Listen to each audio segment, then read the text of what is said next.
Assalamualaikum. Welcome to another episode of Wales Podcast. I am your host Mohammad Raza Hussain, faculty member of Commerce. आज का जो podcast है वो बहुत special है. हम इस पॉडकास्ट में अकाउंट्स के पेपर्स को डिस्कस करेंगे with two of our very well known faculty members of Karachi as well. Today with me is Sir Adil Paperwala and Sir Mohammad Ahmed Bahar. Thank you, sir. Sir कैसे मिजाज हैं? अल्हम्दुलिल्लाह sir, आप ठीक हैं? बिल्कुल ठीक है सर. आज का जो पॉडकास्ट है वो ये है कि हम ये डिस्कस करेंगे कि जो प्री मॉक हुआ है अभी वेल्स कॉलेज में, उसके अंदर क्या परफॉर्मेंस रही है, क्या लर्निंग्स हैं टीचर्स की, आपके लिए क्या टिप्स ऑफ इम्प्रूवमेंट है. ये podcast is coming straight from the heart ताकि आप अपने स्कोर को बेहतर कर सकें. तो सर अदील ये बताएं कैसा रहा आपका चेकिंग? बड़ी ज़बरदस्त आपने बात बोली कि स्ट्रेट फ्रॉम दी हार्ट. मेरे ख्याल से क्लासेस में भी ज़्यादातर हम स्ट्रेट फ्रॉम दी हार्ट ही पढ़ा रहे होते हैं. लेकिन ये है कि अब बच्चों को अंडरस्टैंड करना है कि टीचर तो पूरे साल ही दिल से बात कर रहा है, ठीक है, लेकिन मेरे ख्याल से वो अपना दिल मिला नहीं रहे पढ़ाई के साथ. तो उनके लिए बड़ा इंपॉर्टेंट है कि अब टाइम बड़ा लिमिटेड रह गया है और इस लिमिटेड टाइम के अंदर उन्हें कुछ अचीव करना है. तो मेरे ख्याल से दिल लगा कर ही पढ़ाई हो सकती है, इसके बगैर नहीं हो सकती. What are the common mistakes, क्या नजर आ रहा है? देखिए, एक तो ट्रेंड हमारे पास ये चल रहा है कि बच्चे प्री मॉक को या इवन मॉक को भी सीरियसली नहीं ले रहे, ठीक है. इवन आप देखें कि वेल्स कॉलेज के अंदर पूरा सिस्टम है कि हर वक्त हर टर्म के अंदर we are having numerous amounts of test. तो मेरे ख्याल से वो एक रिपीटेटिव कंसेक्यूटिव एक्सरसाइज कर करके बच्चा थोड़ा फेड अप हुआ है. मेरे ख्याल से वो इतना सीरियस नहीं लेता और उसको लगता है कि these exams are not very important. हालांकि एक बड़ा अच्छा सिस्टम है कि once you end a particular topic आपका रिवीजन हो जाता है, आप रिकॉल कर लेते हो अपने कॉन्सेप्ट्स को, टीचर उस चीज़ को देख लेता है, उस आउटकम को, बच्चों को उसकी प्रॉब्लम्स बता देता है. तो बड़ी अच्छी एक लर्निंग प्रोसेस है मेरे ख्याल से कि अगर by the end of every topic we are having a test, तो बड़ा अच्छा लगता है मुझे. लेकिन मुझे लगता है कि बच्चा उस चीज़ को इतना सीरियसली नहीं ले रहा और यही मिस्टेक बच्चों ने प्री मॉक में भी की है. राइट, बिल्कुल. सर अहमद? सर, मॉक के रिजल्ट्स को देखते हुए बच्चे को यही हम सजेस्ट कर सकते हैं कि भाई अगर अब नहीं पढ़ा तो फिर कब पढ़ोगे. सही बात. बस मॉक के रिजल्ट्स को देख के जो टेस्ट हो गए, असेसमेंट्स हो गए, असाइनमेंट्स हो गए, वहाँ पर बच्चा सीरियस नहीं था और जब मॉक आया तो वहाँ पर भी बिल्कुल सीरियस नहीं है. तो हम यही बच्चों को एडवाइस कर सकते हैं कि भाई अब थोड़ा सा सीरियस हो जाओ. This is the right time कि अगर अब नहीं पढ़ा तो फिर तो बहुत मुश्किल हाल हो जाएगा. मेरे ख्याल से एक बहुत बड़ा जो प्रॉब्लम बच्चों के साथ है वो माइंडसेट का है. वो माइंडसेट का है और माइंडसेट उनका एक बना हुआ है कि शायद मैं आखिरी 15 दिन में भी लेकर बैठूंगा तो मैं कर लूंगा. वो ओ लेवल्स ने किया था, मेरे कजन ने किया था, मैं कर चुका हूँ ओ लेवल्स में, मैं ओ लेवल्स में कर चुका हूँ. अब बच्चे को हम पूरा साल यही समझाने की कोशिश कर रहे हैं ओ लेवल्स नहीं कि there is a huge difference between O levels and A levels. क्योंकि ओ लेवल्स में आप देखें ज्यादातर जो क्वेश्चंस का पैटर्न है वो रिपीटेड बेसिस टाइप के क्वेश्चंस हैं. तो बच्चा अगर उनको याद भी करके चला जाता है तो somehow they are able to do it. But A levels is pure conceptual, it's more applied और आप उसमें कोई चीज रटिफिकेशन के बेसिस पे नहीं कर सकते. उसके लिए एंटायरली आपको पूरे साल जो है वो मेहनत करना पड़ेगा. यस, पूरे साल आपने मेहनत करनी है, पूरे साल आपने इन्वॉल्व रहना है सब्जेक्ट के साथ, तभी ये पॉसिबल हो सकेगा. तो मेरी बच्चों को यही एडवाइस होती है कि अगर आप जब तक दिल से, जब से मैंने आपने कहा ना दिल मिलाने हैं आपने, जब तक आप दिल नहीं लगाएंगे अकाउंटिंग के साथ, प्यार नहीं करेंगे अकाउंटिंग को, तो जब तक आप नहीं सब्जेक्ट को लेके चल सकते. अगर आपने सब्जेक्ट को एज अ सब्जेक्ट लेके चलना है कि अकाउंटिंग एक मेरे लिए बर्डन है, एक रिस्पॉन्सिबिलिटी है, होमवर्क आपको अच्छा नहीं लगता. देखिए, किसी भी चीज में सक्सेस के लिए आपने उसकी तपस्या करनी पड़ती है. तो तपस्या बड़ी इंपॉर्टेंट है, जितना टाइम उस पर कि उसमें आपने टाइम लगाना है. आपने जब बच्चे कहते हैं सर आपको तो ये भी याद है, आपको तो वो भी याद है, तो यार मुझे याद इसलिए क्योंकि मैंने तो अकाउंटिंग की तपस्या की है, मैं तो जिंदगी मैंने इसमें लगा दी है. तो अगर आपको वो एक्सेलेंस अचीव करनी है तो एक्सेलेंस तो मेरे ख्याल से टाइम लगाए बगैर नहीं आ सकती है. दिन में एक बच्चे को जो एएस अकाउंटिंग कर रहा है कितना टाइम अकाउंट्स को देना चाहिए, स्पेशली रमजान में? इस वक्त रूटीन बिल्कुल आउट हुई हुई है. रोजाना का मेरे हिसाब से एक पास पेपर बच्चा कर लेना. अगर 2020 से भी ऑनवर्ड्स अगर पेपर उठाता है फुल 1 आवर 45 मिनट्स का अगर पेपर है, रोज अगर 2 घंटा अपने लिए निकाल ले अकाउंटिंग के लिए, तो आई थिंक मेरे हिसाब से बच्चा जो है एक डिसेंट ग्रेड अच्छा स्कोर कर सकता है. मगर वही बात है कि वो 2 घंटे वो निकाले कैसे. बहुत ये मुश्किल काम है बच्चों के लिए ये 2 घंटे निकालना. देखिए, हम स्टार्ट ऑफ द सेशन बच्चों से कहता हूं कि 4 घंटे मैं आपको पढ़ा रहा हूं वीकली बेसिस पे. आपने कोई हाथी घोड़े नहीं चलाने ज्यादा, वीकली बेसिस पे आपने भी 4 घंटे पढ़ना है. That's it. अगर थ्रू आउट द ईयर आपकी प्रैक्टिस रही है कि आपने वीकली बेसिस पर 4 घंटे अकाउंटिंग पढ़ा या किसी भी सब्जेक्ट को, देखें आप इकोनॉमिक्स पढ़ाते हैं, बिजनेस पढ़ाते हैं, वीकली बेसिस पे यू हैव 4 आवर क्लासेस. अगर बच्चा भी उतनी सब्जेक्ट्स को उतना ही टाइम 4 घंटे के हिसाब से हर सब्जेक्ट को दे दे अपने घर पे, तो मेरे ख्याल से उसको थ्रू आउट द ईयर कोई बहुत एक्स्ट्राऑर्डिनरी मगर एफर्ट सर करने की अभी जरूरत नहीं है। अभी तो वो टाइम निकल गया ना, अब वो टाइम निकल गया। But you're talking about consistency. मैं कह रहा हूँ कंसिस्टेंसी, अगर बच्चा चलता तो ये कर सकता था। कर सकता था, मगर अब फिर मैंने बच्चों से ये कहा कि यार जनवरी ऑनवर्ड्स अब आ गया है, अगर आपको लगता है कि आपने इंसाफ नहीं किया, ठीक है, अगर आपने इंसाफ नहीं किया है अपने किसी भी चीज़ के साथ, तो इसका मतलब अब आपने उसको कंपनसेट करना है। Right. बड़ी अच्छी बात मैं सुन रहा था कि अगर आपने फ़र्ज छोड़ दिए हैं तो वजीफों से उसका काम नहीं हो सकता, उसकी कंपनसेशन वजीफों से नहीं हो सकती। अगर एक फ़र्ज था कि आपने हफ्ते में 4 घंटे पढ़नी थी अकाउंटिंग, अगर आपने वो नहीं पढ़ी तो इसका मतलब आपने फ़र्ज छोड़ दिए। अब आप एंड में कहें कि मैं वजीफा पढ़ लूँ, ठीक है, लगा के ना निकल जाऊंगा, तो मैं निकल जाऊंगा, तो वो वजीफों का टाइम चला गया। मेरे ख्याल से वो चीज़ें फर्ज से ही पूरी होंगी।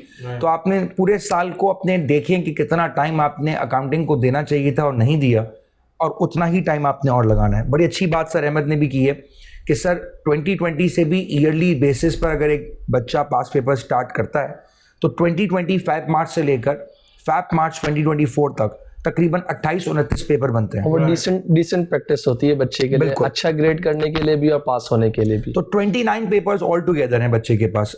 अगर उसने एक दिन के अंदर भी एक पास पेपर करना है तो वो आराम से 29-30 डेज के अंदर ये काम कर सकता है। और एग्जाम्स में अभी टोटल मिलाकर आपके पास 40 दिन रह गए हैं। 40 डेज आर देयर, तो 40 दिन के अंदर और एएस लेवल के अंदर हमेशा देखा जाता है, अभी तो आपके पास 15 मिनट्स एक्स्ट्रा हमें मिल चुके हैं। पहले तो 1 आवर 30 मिनट का होता था जिसमें बच्चे का पेपर जो है रह जाता था, टाइम मैनेजमेंट बच्चा नहीं कर पाता था। वो टाइम मैनेजमेंट कैसे आएगी, पास पेपर प्रैक्टिस से आएगी। टीचर अपनी रिस्पॉन्सिबिलिटी फुलफिल कर रहा है, मगर वो रिस्पॉन्सिबिलिटी बच्चे को भी लेनी है। ये ऑनरशिप एक का काम नहीं है, ऑनरशिप दोनों का काम है। अगर ये ऑनरशिप दोनों मिलके लेते हैं तो टाइम मैनेजमेंट हो जाएगा, पेपर फॉर्मेटिंग हो जाएगी आपके पास इसमें थियोरेटिकल फैक्टर हो जाएगा। फिर आपके पास फॉर्मेट्स को गो थ्रू कर लो, आपका P1 इससे रिलेटेड है P2 से। अगर आपका P2 स्ट्रांग होगा तो P1 में आपको कोई डिफिकल्टी होगी नहीं, और P1 के लिए आपके पास एज सच बहुत टाइम है। मगर P2 आपका स्ट्रांग नहीं होगा तो P1 आपका जाएगा, जिससे आपका ग्रेड खराब होगा। अकाउंट्स के थ्रेशोल्ड्स क्या है? देखिए थ्रेशोल्ड तो लास्ट ईयर काफ़ी हायर था, लेकिन उसके बाद से फिर अब अक्टूबर नवंबर सेशन में वो एक नॉर्मलाइज हो गया है। मुझे लगता है कि बच्चों को ये थ्रेशोल्ड और परसेंटाइल की डिबेट से बाहर निकलना चाहिए। होता यही है कि बच्चे जब देखते हैं कि अच्छा 90 में से मुझे सिर्फ 56 नंबर चाहिए, ओ ये तो बहुत आसान है, तो मैं ले सकता हूँ। तो उसको ये भी समझना है कि ई ग्रेड जहां 20-25 नंबर पे बनता है तो बहुत सारे बच्चे इस काबिल भी नहीं होते कि वो 20-25 नंबर लेके ले सकते हैं। 19 मार्क्स पे जो कहते हैं कैलकुलेशन है कि हम ई ले लेंगे, वो 19 मार्क्स 50 मार्क्स के बराबर होते हैं। तो वो 19 मार्क्स लेना भी बड़ा बच्चों के लिए डिफिकल्ट है। तो मेरे ख्याल से यार जिस जमाने में सर हमने ए लेवल्स किया तो हमें तो ये परसेंटाइल और ये थ्रेशोल्ड के बारे में आइडिया ही नहीं था। हमें तो थ्रेशोल्ड के बारे में आइडिया नहीं था, इतनी तो इन्फॉर्मेशन ही नहीं थी हमारे पास कि यार थ्रेशोल्ड भी कोई चीज़ होती है। हमें तो लगता था कि यार ठीक है 100 मार्क्स का पेपर है तो ए ग्रेड लेना है तो 90% ही मार्क्स लेने पड़ेंगे। और मुझे तो आजकल ये भी समझ में नहीं आता, जैसे मॉक से पहले बच्चे मैसेजेस के इंपॉर्टेंट पेपर बता दें, ये बता दें, गैस पेपर बता दें, की टॉपिक बता दें। ये बड़ी अच्छी बात सर ने बताई है कि ये मतलब इम्पोर्टेंट का कल्चर है ना, ये बहुत ज्यादा ये इम्पोर्टेंट का कल्चर के सर मैं ये पढ़ लूँ। देखिए कुछ टॉपिक्स इंपॉर्टेंट होते हैं क्योंकि उनकी फ्रीक्वेंसी, समझने की बात यह है कि फ्रीक्वेंसी एग्जाम्स में ज्यादा है। जैसे अकाउंटिंग में अगर हम देखें तो कंपनी अकाउंट्स की फ्रीक्वेंसी पिछले आप समझ लें 4-5 सालों में बहुत ज्यादा है। 30 मार्क और 15 मार्क के एक पेपर में तो 2 क्वेश्चन भी बने एक साथ जो है एक ही टॉपिक के 2 क्वेश्चंस भी आ चुके हैं। अब सिंगल एंट्री उसकी फ्रीक्वेंसी ज्यादा है, तो जिन टॉपिक्स की फ्रीक्वेंसी ज्यादा है तो टीचर उन पे क्लासेस में भी ज्यादा टाइम लगाता है। वो टीचर कहता है कि ऐसा कर लो, वो फिर आखिर में बेबस होकर बोल देता है कि बच्चे को भाई तुम ये कर लो, बट फिर बच्चा उसको पोर्ट्रे ये करता है कि यार ये गेस्ट पेपर है, ये वो की टॉपिक है। वो एक टीचर का एक्सपीरियंस है, वो एक टीचर का एक मैथोलॉजी है कि भाई ये बच्चे को जब ये नहीं कुछ नहीं पढ़ा तो जो एग्जाम फोकस जो मेन एरिया है उसकी प्रैक्टिस करा दो ताकि वो निकल जाए। और आजकल का बच्चा जो है सिर्फ शॉर्टकट के पीछे, सबसे पहले तो हमें शॉर्टकट को ही रोकना है, लॉजिक्स नहीं चाहिए, शॉर्टकट को हमें बिल्कुल इसी तरीके से हम रोक सकते हैं कि बच्चों से हम ये कहें कि कंटेंट सारा ही इंपॉर्टेंट है। देखिए मैंने आपके सामने कहा कुछ टॉपिक्स हैं जिनकी फ्रीक्वेंसी ज्यादा है, बट जरूरी थोड़ी है कि जब आप मई जून 2024 के एग्जाम्स में जाएंगे तो यही टॉपिक्स रिपीट होंगे। क्या पता कोई ऐसे टॉपिक्स आ जाएं जो बिल्कुल ही अननोन है, राइट। अब बहुत सारे ऐसे टॉपिक्स हैं जो 10 सालों में एक दफा आते हैं। अब बच्चे को लगता है कि ये टॉपिक तो आता ही नहीं है, वो तो देखता ही नहीं है। अब वो जब जाता है एग्जाम में, यार ये टॉपिक आ गया, ओ यार ये तो टीचर ने भी इसको इंपॉर्टेंस नहीं दी। टीचर ने इंपॉर्टेंस नहीं दी क्योंकि टीचर को पता था कि यार इसकी फ्रीक्वेंसी कम है, तो उसने प्रैक्टिस में टाइम कम लगाया है आप लोगों को, पढ़ाया तो है ना, लेकिन क्लास में आपको पढ़ाया है। अकॉर्डिंग टू एएस हमें पता है कि हर टॉपिक इंपॉर्टेंट है। हर topic अगर आप important 2023 में जाएं तो बैंक रिकंसिलिएशन जो 3 मार्क्स 4 मार्क्स 5 मैक्स 5-7 मार्क का आता था वो 15 मार्क का टेस्ट हो गया, और even जिसकी वजह से थ्रेशोल्ड सारा का सारा सिलेबस तो वैसे भी आपका कवर हो sir paper 2 is basically replica of paper 1। अच्छा। अगर आपने पेपर 2 अच्छे से पढ़ लिया ना तो आपके पास जो है ना आधा पेपर 1 आपका हो जाएगा, क्योंकि वहाँ पेपर 1 में आपके शॉर्ट आंसर्स हैं, एक आपको एमसीक्यूज आंसर निकालना है। अब आपकी थियोरेटिकल कॉन्सेप्ट्स अच्छे होंगे, आपकी फॉर्मेट्स अच्छे होंगे, आपको लर्निंग अच्छी होगी तो आप P1 खुद से कर लेंगे। देखिए सबसे इम्पोर्टेंट, जब अभी हमने बात की कि बच्चा प्रैक्टिस करे पास पेपर्स की, ईयरली पास पेपर्स करना शुरू कर दे 2020, लेकिन पहले हमें ये देखना है कि क्या बच्चा इतना केपेबल है कि वो ईयरली पास पेपर उठा के तीनों चारों क्वेश्चंस अटेम्प्ट कर सकता है। सही। तो सबसे पहले तो हमें ये दिखाना है कि बच्चे को, यार कि बच्चे को जितना कंटेंट उसने थ्रू आउट द ईयर पढ़ा है, पहले तो उसने उसको रिवाइज करना है। देखें, पास पेपर सॉल्व करने का भी एक तरीका है। ये तरीका नहीं है कि आपने पास पेपर उठाया उसको बैठ के आपने सॉल्व करना शुरू कर दिया। आप पहले क्वेश्चन में स्टक हो जाओगे, you will get demotivated, you will get it sideline कि आज नहीं मैं कल करूंगा। वो आपकी फ्रीक्वेंसी, या फिर आप ये कहेंगे कि अच्छा यार मैं यहाँ पे अटक गया हूँ, आई डोंट नो कि कैसे करना है, तो आप पिक्चर की इसके टीचर से पूछना शुरू करोगे। और आजकल तो बच्चे की भी जहमत नहीं करते, क्योंकि बच्चों को पता है कि every single resource is available online. तो वो ऑनलाइन जाएगा, देखेगा इसकी मार्किंग स्कीम क्या है क्या नहीं है, अच्छा हाँ ऐसे होना था। तो ये कोई लर्निंग नहीं है और इसका कोई फायदा भी नहीं है। इस तरह से हाथ से कुछ नहीं निकाला है, आपने खुद से नहीं निकाला है, ठीक है। तो सबसे इंपॉर्टेंट बात यह है कि अगर आप कोई पेपर अटेम्प्ट कर रहे हैं तो उसका सबसे इंपॉर्टेंट तरीका ये है कि उसकी नंबर ऑफ टॉपिक्स को देख लें कि उस पर्टिकुलर ईयर में कौन से टॉपिक्स को एग्जामिनर ने टेस्ट किया। एटलीस्ट उसको ट्राई करने से पहले अपने टीचर के बनाए हुए नोट्स को उठाएं, क्लास में उसने जो लेक्चर दिया था टॉपिक का वो उठाएं, वर्कबुक उठाकर देखें कि आपने वो टॉपिक को कैसे सॉल्व किया है, क्योंकि हर क्वेश्चन के, हर टॉपिक के क्लासेस में हमने 10-10, 20-20 जो है वो क्वेश्चन सॉल्व करवाए। कोविड के बाद से तो बहुत सारी चीज़ें चेंज हो गई, बच्चों के लिए बहुत सारी आसानियां पैदा कर दी टीचर्स ने, कॉलेजेस ने। जैसे इन वेल्स कॉलेज हमारे पास जो हम टीचर्स पढ़ा रहे हैं बच्चों को, रिकॉर्डेड लेक्चर्स भी हम प्रोवाइड कर रहे हैं। अगर किसी बच्चे ने कोई किसी वजूहत की वजह से मिस कर दिया हो और वो कहता है कि मैं डायरेक्ट ईयरली पास पेपर पे नहीं जा सकता, तो उसके पास रिकॉर्डिंग्स मौजूद हैं, उसके पास अपनी थ्योरी जो उस बच्चे ने नोट डाउन की है, क्लासेस में लेक्चर्स लिखवाएं, उसको गो थ्रू करें। और फिर एक छोटी सी बच्चे को एक जहमत करनी है कि भाई आपने कॉलेज में टीचर आ भी रहे हैं, बच्चे को बुला भी रहे हैं, आ जाओ आप पढ़ लो, मगर वही बात है कि सीरियसनेस की बात है, जब तक बच्चा इस चीज़ को खुद रिस्पॉन्सिबिलिटी ओन नहीं करेगा तो टीचर या कोई भी शख्स बच्चे की हेल्प नहीं कर सकता। One of the last questions, how important is mock? So देखिए, mock is actually a final test of your abilities, जिससे आपको ये आइडिया हो जाएगा कि यार अगर मैं मॉक में यहाँ स्टैंड कर रहा हूँ तो मैं CI तक कितनी इंप्रूवमेंट कर सकता हूँ। अगर एक बच्चा मॉक के अंदर B ग्रेड C ग्रेड लेके आ रहा है तो उसको पता है कि right now I am standing at a B and C grade, तो आई हैव अनदर 20-25 डेज और मैं अपनी ग्रेड को यहाँ तक इंप्रूव कर सकता हूँ।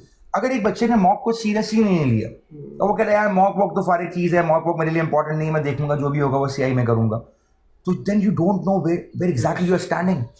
आपको ये पता ही नहीं कि आप स्टैंड कहाँ पे कर रहे हो। तो सबसे इंपॉर्टेंट यही है, क्लास टेस्ट में भी, प्री वॉक में भी मैंने बच्चों से यही कहा कि देखें जो आउटकम है वो आपको ये बता रहा है कि right now where are you standing, और आपके पास अभी कितना रूम अवेलेबल है कि आप कहाँ तक जा सकते हो। एक बच्चा जो प्री मॉक में से फॉर एग्जाम्पल E ग्रेड के ऊपर स्टैंड कर रहा है तो उसके पास अब इतना टाइम नहीं है कि वो ये कहे कि मैं A ग्रेड तक पहुंच सकता हूँ। उसको अपने चीज़ों को बिल्कुल उसमें रियलिस्टिक अप्रोच अडॉप्ट करनी है कि यार मैं राइट नाउ अगर E ग्रेड पर हूँ तो समहाउ मैं एक एक्सेप्टेबल ग्रेड की तरफ चला जाऊँ, मैं C अचीव कर लूँ। जो C वाला बच्चा है उसको पता है कि यार I need to go 2 levels up, मुझे किसी ना किसी तरीके से A चाहिए। तो प्री मॉक में अगर एक बच्चा C पर है, मॉक में अगर वो B पर आता है तो eventually there are great chances कि वो फाइनल्स के अंदर A ग्रेड अचीव कर सकते हैं। तो mock is actually a final tester, आपके लिए बड़ा इंपॉर्टेंट टेस्टर है कि राइट नाउ आप कहाँ पर स्टैंड करते हो और अच्छा ग्रेड लेने के लिए और कितनी एफर्ट आपको करनी पड़ेगी। किसी भी चीज़ को करने के लिए अब जैसे फॉर एग्जांपल बच्चे रिगार्डिंग हम पढ़ाई की बात कर रहे हैं तो मॉक एक टेस्टर है बच्चे के लिए। इसी तरीके से फॉर एग्जांपल आप कोई भी चीज़ करने जाते हो, कोई भी काम करने जाते हो तो उसकी प्रैक्टिस करते हो ना, डायरेक्ट तो अटैम्प्ट नहीं करते हो। तो मेरे बच्चों को एक छोटी सी एडवाइस है कि अभी भी टाइम बाकी है और this is the right time कि अब खड़े हो जाओ, अब जाग जाओ और पढ़ना स्टार्ट कर दो। Thank you so much for your time. अच्छा बिल्कुल, लास्ट बात मैं बताऊंगा कि देखें, there is no secret recipe, there is no secret ingredient, the only secret ingredient is the hard work actually which is required. तो अगर आप अपने हार्ड वर्क पे बिलीव करते हो, अपने आप पे बिलीव करते हो कि you can make something bigger, when you can make something perfect, तो उसके लिए एक ही important ingredient है, वो है hard work. And still the time is there. ऐसा नहीं है हम ये कहें कि पूरा साल आपने नहीं पढ़ा तो इसका मतलब आप नहीं अभी भी हर चीज इस टाइम पे पढ़ के आप बहुत अच्छा नहीं कर लोगे, मगर ये होगे कि आप निकल जाओगे मुनासिब वे से. I think he has a point कि बिल्कुल आप अभी भी अच्छा कर सकते हो, लेकिन अब जागने की जरूरत है. आप जो है वो पिछले साल वाला एटीट्यूड लेकर आगे नहीं बढ़ सकते. एंड उसी के साथ will conclude. Thank you so much for your time. Thank you so much. It was a great learning experience for me as well, and I hope it was a great learning experience for you also. Thank you so much for joining in. Thank you.